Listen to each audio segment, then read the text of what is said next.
Est-ce que vous vous sentez sous pression après ces échecs en votation?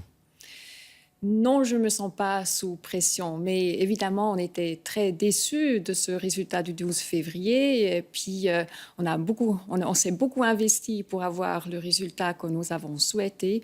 Maintenant, il faut faire l'analyse de cette situation, mais il faut surtout aller de l'avant et miser sur la nouvelle réforme fiscale qu'il faut et que personne ne conteste. Vous vous remettez en question?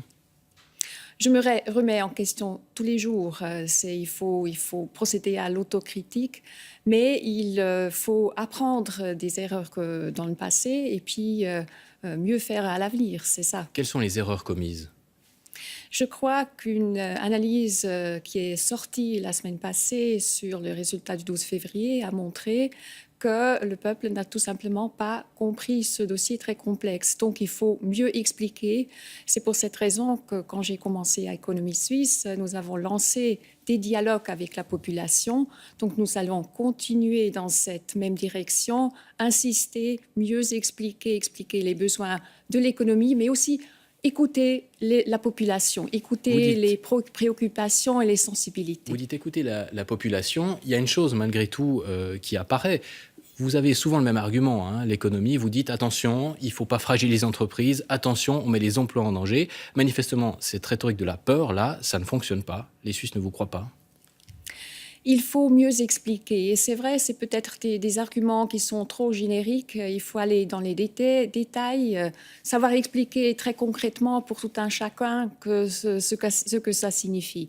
Mais reste le fait que nous voulons faire en sorte que nos entreprises restent en Suisse, puissent être innovatrices depuis la Suisse, puissent créer des emplois Pardonnez-moi, et puissent de cette manière contribuer à notre prospérité. Mais pardonnez-moi, mais malgré tout, depuis le oui à l'initiative Minder, depuis le 9 février, on verra ce que ça donne avec la question de la position des entreprises, mais la situation ne va pas si mal. On apprenait les chiffres du chômage pour le mois de mars vendredi, ils sont en baisse, 3,4% de chômage en Suisse, c'est une baisse de 0,2 points par rapport à février. Il y a beaucoup de pays qui pourraient nous envier. Mais ça démontre la force de notre économie, la résilience de nos entreprises. Nos entreprises ont pu s'adapter à la situation du franc fort. Toute autre économie serait tombée dans une récession. Or, nos entreprises ont su s'adapter. Donc, nous avons tous les facteurs de succès, et il faut les garder, les maintenir. Et c'est pour ça que j'insiste, c'est pour ça que j'ai énormément de plaisir à faire mon travail, parce que je vais faire une contribution positive pour cette économie, pour la place économique suisse. L'un des arguments qui est avancé depuis toujours par les entreprises, c'est la croissance. Il faut privilégier la croissance. Mais est-ce qu'on n'est pas dans une époque où, au fond, la croissance n'est peut-être plus si importante? Est-ce que ce n'est pas ça aussi le message quand les Suisses, finalement, refusent de faire des cadeaux aux entreprises, aux multinationales? De dire peut-être, ils vont partir, mais peu importe, ce n'est pas l'essentiel. Moi, ce que je privilège, c'est l'innovation.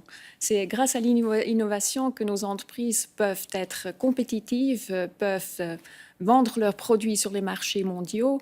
Et c'est ça qui est le facteur de succès le plus important. Nous avons d'excellentes écoles en Suisse qui peuvent contribuer à ce facteur de l'innovation. Et donc, ce n'est pas la croissance en soi, c'est l'habilité d'aller de l'avant, de s'adapter. Vous ne vous sentez pas déconnecté? Pardon ? Vous ne vous sentez pas déconnecté par rapport aux Suisses? Non, on est en discussion permanente avec la population, on est en discussion permanente avec nos membres, bien sûr. Merci beaucoup, Madame Ruhl, d'avoir été l'invitée de ce journal.